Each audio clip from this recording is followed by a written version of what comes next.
Shalom saudara sekalian. Saat ini kita akan membaca dan merenungkan satu bagian firman Tuhan dari Lukas pasal 4 ayat 1 dan 2. Demikian bunyinya.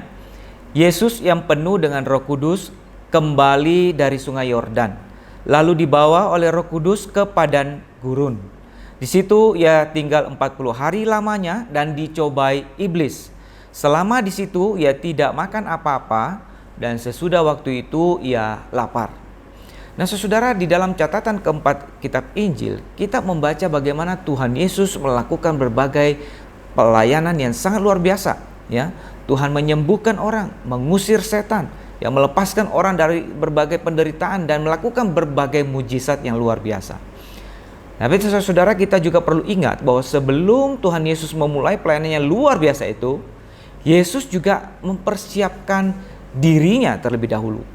Karena sebagai manusia, Yesus juga akan menghadapi tantangan-tantangan dan kesulitan-kesulitan, berbagai pencobaan yang sama seperti manusia lainnya. Dan lewat berbagai tantangan dan kesulitan itulah Tuhan Yesus juga menjadi teladan bagi kita bagaimana menghadapinya, bagaimana melewatinya dengan bersandar kepada Tuhan di dalam kita melakukan tugas-tugas kita. Nah saudara, Alkitab mencatat bahwa pelayanan Tuhan Yesus dipersiapkan dan diawali dengan berdoa dan berpuasa selama 40 hari 40 malam di padang gurun. Nah saudara, ini merupakan satu persiapan yang tidak mudah, tapi Tuhan Yesus harus melaluinya sebelum dia memulai pelayanan yang luar biasa.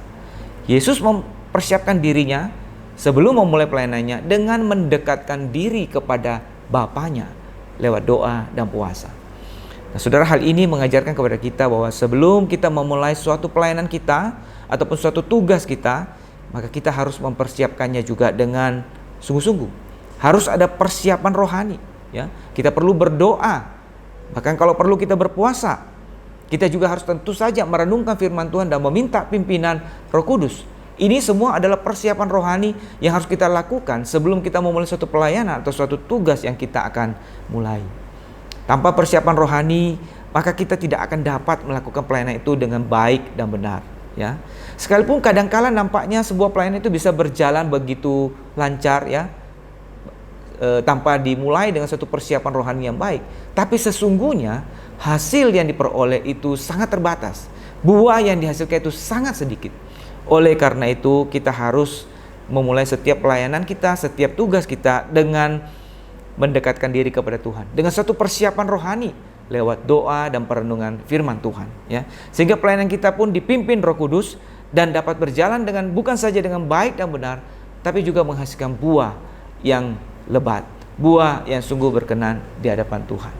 Nah, kiranya Tuhan memberkati kita dengan firman-Nya. Amin.